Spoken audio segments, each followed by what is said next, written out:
Namaste everyone. Wishing you all a very happy Ugadi. అందరికీ ఉగాదిని చాలా చాలా శుభకామనాలు. ఇవాళ మా ఇంట్లో నేను ఉగాది స్పెషాల్ ନିଥି ବୋବାଟଲୁ చేసినాను. ଆପଣମାନେ ଜାଣିପାରୁନଥିବେ ମୁଁ କ'ଣ କହୁଛି. ସୋ ଓଡ଼ିଆରେ ଆପଣମାନଙ୍କୁ ଉଗାଦିର ବହୁତ ବହୁତ ଶୁଭକାମନା. ସୋ ଆଜି ମୁଁ ନିଥି ବୋବାଟଲୁ ବନେଇଛି. ଚାଲନ୍ତୁ ତାର ରେସିପି ଷ୍ଟାର୍ଟ କରିବା. ତା ପାଇଁ ମୁଁ ଏଠି 2 କପ୍ସ ମଇଦା ନେଇଛି, ହାଫ୍ ଟେବୁଲ୍ ସ୍ପୁନ୍ ଲୁଣ ନେଇଛି, 1/4 ଟିସ୍ପୁନ୍ ହଳଦୀ ପାଉଡ଼ର ନେଇଛି. ତାକୁ ଆଗ ଭଲସେ ହାତରେ ମିକ୍ସ କରିନେବା. ତାପରେ ଗୋଟେ କପ୍ ପାଣିକୁ ଟିକେ ଟିକେ କରିକିରି ପକେଇକିରି ଗୋଟେ ସ୍ମୁଥ୍ ଡୋ ରେଡ଼ି କରିବା.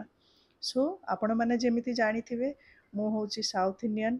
ସୋ ସାଉଥ୍ରେ ଆଉ କର୍ଣ୍ଣାଟକାରେ କନ୍ନଡ଼ମାନଙ୍କର ଉଗାଦି ହେଉଛି ନ୍ୟୁ ଇୟର୍. ଆମ ଓଡ଼ିଶାରେ ଯେମିତି ଓଡ଼ିଆମାନଙ୍କର ନୂଆବର୍ଷ ପଣା ସଂକ୍ରାନ୍ତିକୁ ମାନିଥାଉ, ସେମିତି କନ୍ନଡ଼ ଆଉ ସାଉଥ୍ ଇଣ୍ଡିଆନ୍ ମାନଙ୍କର ଉଗାଦି ହେଉଛି ସେମାନଙ୍କର ନ୍ୟୁ ଇୟର୍. ସୋ ନିଥି ବୋବାଟଲୁ ହେଉଛି ସେମାନଙ୍କର ଗୋଟେ ଡେଜର୍ଟରେ ଯାଏ. ସୋ ଏଇଟା ଗୋଟେ ରୟାଲ୍ ଡେଜର୍ଟରେ ସେମାନେ ମାନିଥାନ୍ତି. ତ ଏଇଟା ଖାଇବାକୁ ବହୁତ ହି ଟେଷ୍ଟି ଲାଗିଥାଏ. ଉପରୁ କ୍ରିସ୍ପି, ଭିତରୁ ସଫ୍ଟ, ପାଟିରେ ପୁରେଇଲେ ପୁରା ମିଳିଯାଏ. ସୋ ଏଇଠି ଦେଖନ୍ତୁ ଆମର ଏଇଠି ଅଟାର ଡୋ ରେଡ଼ି ହେଇଗଲା. 2 ଟେବୁଲ୍ ସ୍ପୁନ୍ ମୁଁ ଏଠି ଦେଶୀ ଗୁଆ ଘିଅ ପକେଇକିରି ଏଗେନ୍ ତାକୁ ଚକଟି ନେବା. ଗୋଟେ ଜିନିଷ ଆପଣ ମାର୍କ କରିବେ, ଦେଖନ୍ତୁ ମୋର ଏଠି ଡୋଟି ପୁରା ସଫ୍ଟ ମୁଁ ଚକଟିଛି.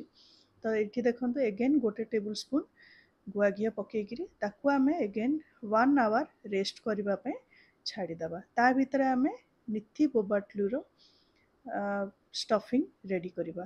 ସୋ ଏଇଟା କାଇଣ୍ଡ ଅଫ୍ ସିମିଲାର ଟୁ ଆମର ପୁରନପୋଲି. ସୋ ସେଇଠି ସେମାନେ ପୁରନପୋଲି କହିଥାନ୍ତି, ଆମେ ଏଇଠି ସାଉଥ୍ ଇଣ୍ଡିଆନ୍ ମାନେ ବୋବାଟଲୁ କହିଥାଉ. ତ ଏଇଠି ଦେଖନ୍ତୁ 2 କପ୍ସ ମଇଦା ପାଇଁ ମୁଁ ଏଠି ହାଫ୍ କପ୍ ବୁଟ ଡାଲି ନେଲି. ସୋ ଏଇଠି ମୁଁ ବୁଟ ଡାଲିକୁ ସୋକ୍ କରିନି, ବାସ୍ ଟିକେ ଧୋଇ ନେଲି. ଧୋଇକିରି ପ୍ରେସର କୁକରରେ ଏଇଠି ପାଣି ପକେଇବା 2 କପ୍ସ ଫର୍ ହାଫ୍ କପ୍ ଚଣା ଡାଲି. ଆପଣଙ୍କୁ ଯଦି ହଡ଼ବଡ଼ି ଅଛି ଦେନ୍ ଆପଣ ସୋକ୍ ବି କରିପାରିବେ 2 ଘଣ୍ଟା. 2 ଘଣ୍ଟାରୁ ଅଧିକା କରିବେନି. ସୋ ଏଇଠି ଦେଖନ୍ତୁ ମୁଁ ଏଠି ପାଣି ପକେଇ ନେଲି 2 କପ୍ସ.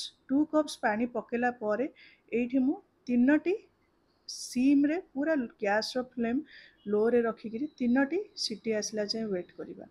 ସୋ ୟା ଭିତରେ ଦେଖନ୍ତୁ ମୁଁ ଏଠି 5ରୁ 6ଟି ଛୋଟ ଅଳେଇଚ ନେଇଛି, ତାକୁ ଭଲସେ କ୍ରସ୍ କରିନେଲି.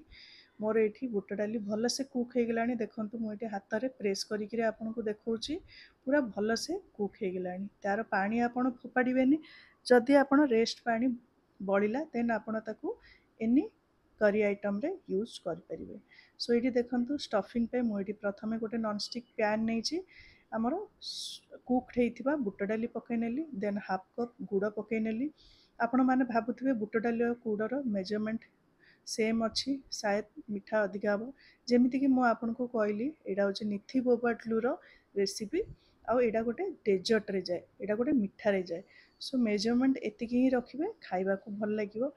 ଆପଣଙ୍କୁ ଯଦି ମିଠା ବେଶୀ ପସନ୍ଦ ନାହିଁ ଦେନ୍ ଆପଣ ଟିକେ କମ୍ ବି କରିପାରିବେ. ତ ଏଇଠି ଦେଖନ୍ତୁ ଗ୍ୟାସ୍ର ଫ୍ଲେମ୍ ମୁଁ ଏଠି ମିଡ଼ିୟମ୍ରେ ହିଁ ରଖିଛି. ମିଡ଼ିୟମ୍ରେ ରଖିକିରି ଆକୁ କୁକ୍ କରିବା. ହାର୍ଡ଼ଲି ଆକୁ କୁକ୍ କରିବା ପାଇଁ ଆମକୁ ମୋତେ 10 ମିନିଟ୍ସ ହିଁ ଲାଗିଥିଲା ଯଦି ଆପଣ ଲୋରୁ ମିଡ଼ିୟମ୍ ଫ୍ଲେମ୍ରେ କୁକ୍ କରନ୍ତି. ଏଇଠି ଦେଖନ୍ତୁ ମୁଁ ଟିକେ ହାଲକା ଅଳେଇଚ ପାଉଡ଼ର ଆମେ ଯେଉଁ କ୍ରସ୍ କରି ରଖିଥିଲେ ସେଇଟା ପକେଇ ନେଲି. ହାଫ୍ ଟେବୁଲ୍ ସ୍ପୁନ୍ ଗୁଆ ଘିଅ ପକେଇ ନେଲି, ଯାହାଦ୍ୱାରା କି ଆମର ଷ୍ଟଫିଂଟା ଚାରିଆଡ଼େ ନ ଲାଗିବ. ତ ଏଇଠି ଦେଖନ୍ତୁ ଏତିକି କନସିଷ୍ଟେନ୍ସିରେ ଆପଣଙ୍କୁ ଗ୍ୟାସ୍ର ଫ୍ଲେମ୍ ବନ୍ଦ କରିବାର ଅଛି. ତ ଆପଣ ଦେଖିଲେ ଜାଣିପାରୁଥିବେ, ଭାବୁଥିବେ କି ନାଇଁ ଏଇଟା ଆମର ଷ୍ଟଫିଂ ହେଇପାରିବନି, ସାୟଦ ପାଣିଆ ହେଇଗଲା, ତ ଆମର ଷ୍ଟଫିଂ ଭଲସେ ହେବନି. ବଟ୍ ନାଇଁ, ଥଣ୍ଡା ହେଲା ପରେ ମୁଁ ଆପଣଙ୍କୁ ଦେଖିବି ଆରାମସେ ଆମେ ଯେମିତି ବଲ୍ ସାହାଯ୍ୟରେ ଆମେ ଗୁଳା କରିବା ସେଇଟା ହେଇଯିବ. ସୋ ଏତିକି ହିଁ ଆମକୁ କନସିଷ୍ଟେନ୍ସି ଦରକାର. ତ ଥଣ୍ଡା ହେଇଗଲାଣି, ୟା ଭିତରେ ଭଲସେ ଥଣ୍ଡା ହେଇଗଲାଣି. ଥଣ୍ଡା ହେଲା ପରେ ହିଁ ଆପଣ ଛୋଟ ଛୋଟ ଗୁଳା ବନେଇବେ. ଗରମ ଥିଲାବେଳେ ସେ ଜମା ହେବନି, ସେଟ୍ ହେବନି, ଆପଣ ଗୁଳା ବି ବନେଇ ପାରିବେନି. ଆପଣମାନେ ଏଠି ଗୁଡ଼ ବଦଳରେ ଚିନିର ବି ୟୁଜ୍ କରିପାରିବେ, ବଟ୍ ଗୁଡ଼ର ହିଁ ୟୁଜ୍ ହୁଏ. ଏଠି ଦେଖନ୍ତୁ ଛୋଟ ଛୋଟ ଗୁଳା କରିକିରି ମୁଁ ରେଡ଼ି କରିନେଲି. ଏଇଠି ମୁଁ 2ଟା ବଟର୍ ପେପର୍ ନେଇଛି, ତାକୁ ସ୍କୋୟାର ସାଇଜ୍ରେ କାଟି ନେଇଛି. ସୋ ନିଥି ବୋବାଟଲୁ ଯେମିତି ମୁଁ ଆପଣଙ୍କୁ କହିଲି ସେଇଟାକୁ ଆମର ଯେମିତି ରୁଟି ବେଲନ୍ତି ବେଲଣାରେ, ସେମିତି ଜମା ବେଲା ହୁଏନି, ତାକୁ କଦଳୀ ପତ୍ରରେ ବେଲିଥାନ୍ତି.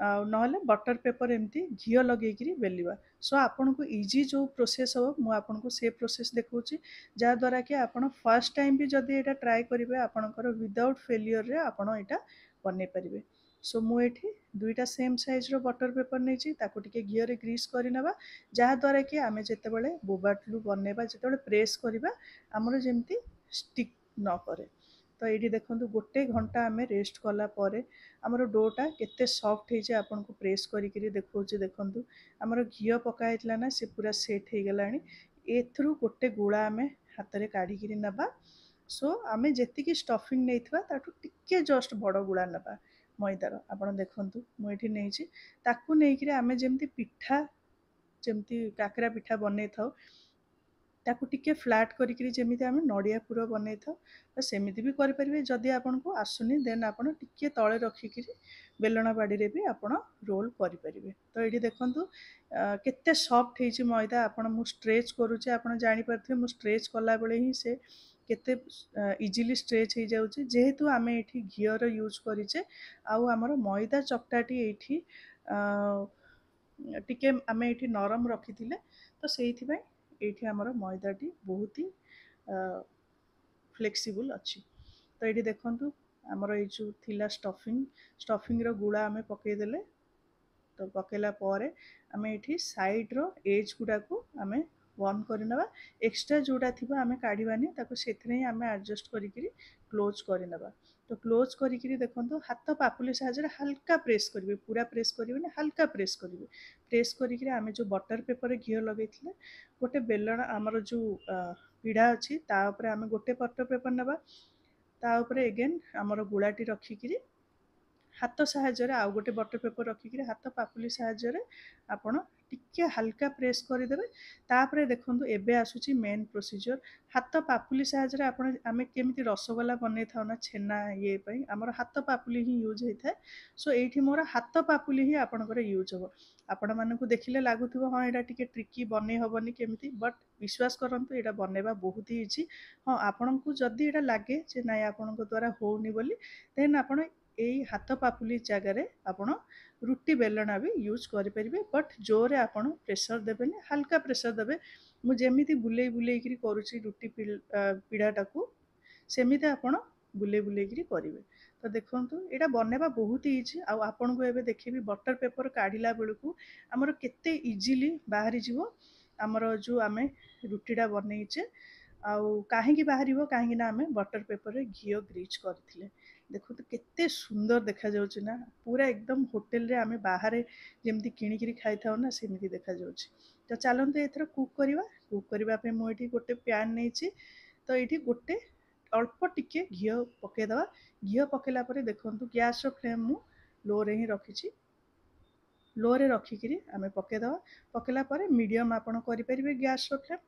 सो दुई पट साइड कुक हाँपाई छाड़ीदे तो यहाँ आप देखिए बेलून परी फुल टिके समय पर सो आपणकर ये देखो मुझे कली ना हाथ पापुली से स्टफिंग जमा बाहर को जाइनी पूरा परफेक्ट अच्छी आपन को जब बड़ दरकार आठू देन आप बड़ भी करेंगे ना आप साइज भी बन पारे सो यहाँ गरम गरम खावा को बहुत ही टेस्टी लगी थाए ना ठंडा भी खाई हुए सेमती ना ठंडा हेल्ले भल लगे भल लगे बट गरम हेल्ले कौन तार गोटे क्रंचीनेस आसे सॉफ्ट लगे बहुत ही टेस्टी लगे तो देखु